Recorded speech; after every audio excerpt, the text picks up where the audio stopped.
What's good, YouTube? And welcome to a very interesting discussion around one of the worst sets in a very long time, Amazing Defenders. And I feel like it's people planting little seeds of FOMO here or there because I've seen it in multiple venues throughout the Yu-Gi-Oh! Internet, and I want to debunk it immediately because I've seen this dance and pony show way too many times. When it comes to Amazing Defenders, there's not a lot going on versus the current metagame, and there are some archetypes that could age well over time, like Purely. A lot of people are interested in getting those, but I'm hearing, oh, this is going to be terribly under order because the other collector rare sets have been so bad leading up to this, as well as others going, well, the singles are going to skyrocket up because it's not going to be open enough because the set's going to bottom out. First off, the equilibrium of sealed versus singles, if all of the singles were skyrocketing and the sealed was dirt cheap, what's going to happen to that sealed? It's going to get busted open. People are trying to create a weird dynamic to get any success they can out of this terrible set, or get a stampede, or get people to make rash and bad decisions, especially when you have money to be made, such as TCG player pre-sales. Look at these actual sales happening, and I say that because there's not just relistings here trying to use the market price right now to generate sales, so they're more than likely actual sales than vendors trying to sell to each other to create a market price on those top collector rares, but it could very well be that for stuff like the Purely, which again, people gotta have it, oh my gosh, it's the Eevee of Yu-Gi-Oh! It's so cute, I don't care, I just need it, and people get caught up in those feels, and they are either uneducated buyers or they're emotional buyers in the sense when they go for these TCG player pre-sales. Now, looking through, again, some collector rares might do pretty good. You can look at Ancient Guardians and how terrible that set is, because a collector rare is 1 out of every 3 boxes. There's usually 15 different collector rares, so you're looking at opening 4 cases to see 1 of each on average, just about, and with those kinds of ratios, yeah, certain specific ones, they'll end up doing pretty well for themselves, but vendors immediately are going to want to slash this open, burn and turn, get whatever money they can back out to put into the next things that did go in. Tier 0 will be having it up. It won't be today. I know the screen usually is exciting, and it's, oh, pre-orders are coming. They will be doing pre-orders, but this screen is them actually switching sites and clients so that they can actually handle pre-sales better because they've been crashing in the past. So good on Tier 0 for making those changes and looking out for their community. But yeah, there will be major players in the game who went in on orders and will be trying to do accurate pre-sales, and I still wouldn't be ordering too much of this on pre-sales. Probably only a couple of ultras will be worth something, and then a few collector rares on top of that. And over time, yeah, new support, other things can happen in the future, and reprints could happen too. So with the amount of time it could take for things to end up being good, we'll have to wait and see. But I definitely would not be on TCG player pre-sales, and pre-sales in general for the set are probably going to be pretty sad versus the prices it will end up being. In reprint news, though, we have at distribution a funny one. Slifer and Obelisk decks are getting rewaved unlimited, and vendors have been waiting forever to turn a profit. I know people who are so deep in on this one, they thought it was sure money, and while a first edition stamp will make it different, it really feels like Konami's laying into that DM era nostalgia pander for the 25th. This barely just started going up. Harpy's Feather Duster even got reprinted, which was the main money card in each of these, and I can't stop laughing. I'm sorry for others' misfortunes, but I warned against this one. I just didn't like it. And while it's not a structure or starter deck, I got actually so hard by everybody on the, it's not meant to be that, it's meant to be casual, it's meant to be this. Look, it introduced the Prismatic God Box cards in a terrible fashion. This year's Mavens did a really great job of emulating the OCG overall. I wish there was more inside of Mavens, but Mavens still did pretty decent. This was supposed to be a similar set to Mavens that got chopped up into 2 starter decks, we're gonna call it. And yeah, I just don't like the approach, but you do have Obelisk and Slifer on the front. You have a first edition stamp. These will be okay, but this is definitely going to set them back for some time. And it also indicates with how fast they're doing it, they're probably willing to rewave this again a couple of times. Look at the blue eye structures. But again, that's pure speculation. And when it comes to sealed, I'm not always right, but I was pretty right, I feel, on this one with how long you tied your money up in to see it go up versus I called the Sacred Beast one pretty darn good, and it ended up doing very well for itself despite reprints and megatons and stuff like that. But again, Konami could just unlim this whenever they want. That's the trouble with being in sealed, and you have to always be aware, which we'll talk more about that in a second. Tapio Cards has up their new Ghost Trick hat, and I really like it. I just imagine myself playing poker, having the glasses on, and some guy's really sweating and just staring into the eyes of this hat. Code What's Good 5 for 5% off, and to support the channel directly will help you get this even cheaper. I'm sorry, I just really like this hat. It's such a funny hat in terms of imagining that scenario for me.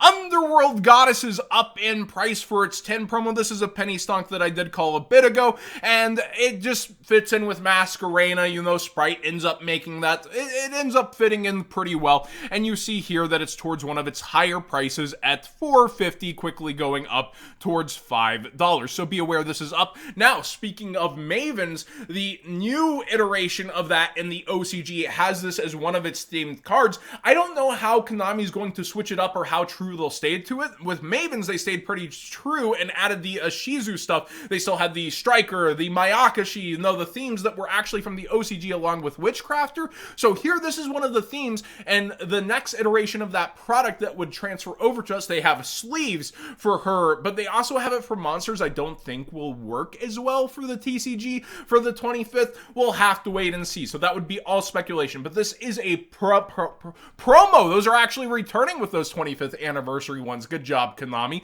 on the legendary collections.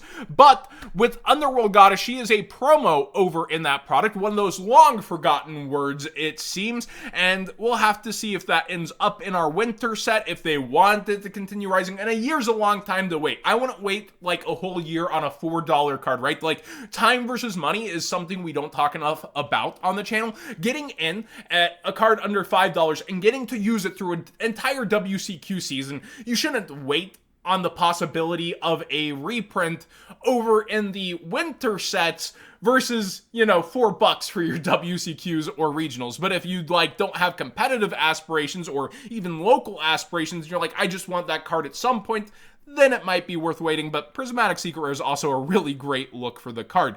Darkwing Blast sealed is way up, and Unicorn is also back up towards one of its higher points. It's back up towards 25. I noted how it was really odd that it didn't go up during those bonus bucks back day, and that people were kind of sleeping on it, even though everyone was pointing that it would end up going up. But here we are, headed towards Photon Hypernova, and everybody is starting to look this up once again, thinking about the ban list, what they're going to play, what will and won't be hit, and Unicorn is getting looked up a ton.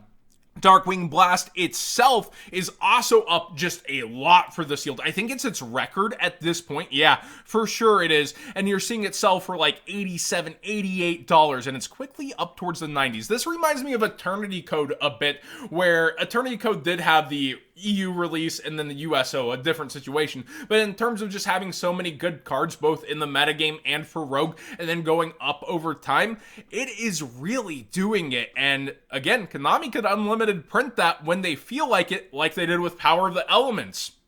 Power of the Elements has the rumor mill going that maybe there's not going to be megatons this time, or the banlist speculation, they'll be going after tier elements so much harder. Unlimited waves of sets aren't anything new. Konami used to do it all the time, and they were having trouble getting card stock up till recently and fixing problems with the printing production. Now we've seen with both Mavens and Battles that quality control and card stock seems a lot better. And so I don't think this unlimited sign goes along with that rumor mill of, oh, they're going to get rid of the 10s. If they were getting rid of the 10s, it's because the last 2 years have relatively flopped on their face, and I would just rework execution. It's their top seller each year. I don't think they would eliminate their top seller just on that, but we'll have to wait and see. But that's a huge rumor mill thing. I don't usually deal in rumors, but I've heard it so many times, it popped up again in the Discord today, that I did want to address. A lot of people are whispering that one. I just don't see any backing to it personally. But when it comes to this, yeah, it could strengthen the thought of, oh, they're going to be willing to hit tier limits. They've sold this set once again.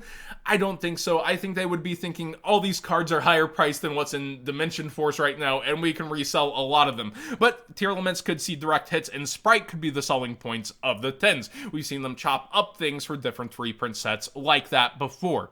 When it comes to Spriggins, though, talking about Albaz lore, none of these got reprinted in the 10s. You do have the Ship X Blower going up in price, and Merrymaker is more the topic of conversation of actually getting used, as I understand it. It's at 28 listings, so be aware that it's worth at least $1 and has been continuously going up, so it's not a bulk super. People can go into the Gigantic Champion Sargos, and this comes out in Photon Hypernova, and people are talking about using that with Therions, and I was kind of just pushing it off as heavy speculation in my head, but people are actually spending their money on Therion King Regulus here, and you can see he hit his rock bottom low and has been continuing to go up since and is now around $30-$31. Very interesting that people are willing to put their money where their mouth is on this one, because in the Discord I was like, well, that's rogue, that's speculation, that's hoping for a ban list, but people are speaking with their wallets on what they think the ban list will be, as they always do, but this time it's not all the ban cards going crazy. Ultimate Rare Maxi is actually down. I think there's a bunch at 700 listed or something like that. You see that the Primeval Planet here is around 35. It's sticking down there. This used to be a $100 card, and it's not that people don't want this or access to it, it's that they think it's going to get banned. They got their invite, they sold their deck, they're waiting for nationals, and when it comes down to this, it's sitting over here like this, and you're starting to see cards that currently aren't in use that could pick up traction depending on a ban list into a metagame like Regulus over here, or the new supports here might as well go back and grab it, doing their thing over here. And the Starlight Rare is lower on quantities too, so people either aren't listing it and are speculating versus the current price, or they're slowly buying into it as well. So yeah, Therion's getting a little bit of attention, especially on the Earth Machine side. You see Berea here just absolutely low, around $3. Summoner Monk for past formats, I would assume. The Ultra Rare is getting a buyout on the first edition. It's like towards $5. It's not the most notable thing in the world, but you can see the spike, and then it's double the graphs spike here. So the first edition is starting to go. I will point out there is a very nice super rare out of Fusion Enforcers, but remember that the EU Fusion Enforcers foil bends really, really poorly from that era. So to actually try to make sure you get an NA print of that super rare, North American print. Number 15, Gimmick Puppet Giant Grinder. This is probably just selling for its feet pictures, I'm guessing at this point, but it's going up. I don't think that number 15 has a number, another printing, a number printing. It does. Maximum Gold. Good job. There are so many cards that I make up in my head that got reprinted in Maximum Gold that just didn't. And then there's reprints I completely forget. So there is another version of it, but people very much hate anything to do with gold rares at times. It's so divisive. I personally think the gold letter rares are funny. It's like an ultra rare without foil. But when it comes down to these secret rares, yeah, it's a top, rarity for a number collection. It's a decent effect on top. Rank 8s can use it. You see a lot of cards like this and Dengirsu, just for the access ability, end up going up over time. But with another version to access, I guess it's just that, achoo, I'm allergic to gold rare effect on this one. And I'm glad I did look up that one. Whenever I have a question in my head, it's always better to answer the question or go look for it, which is why I do talk to the audience. It's not just engagement. When it's a card like this, I'm like, what's happening here? Why? I would like to know why. It has a lot going for it, but is there a specific reason this is going up currently? Thanks for watching today's Market Watch. Please subscribe if you haven't already. Give this video a thumbs up if you enjoyed the conversation, and a ton of weird twists and turns in the metagame, reprints on products, and just interesting conversation discourse in the community that I feel like is motivated by money and greed rather than what's actually going to be happening with the set. But we're in a tier 0 meta. People want to make up interesting conversations, and that kind of stuff's going to happen, I feel like.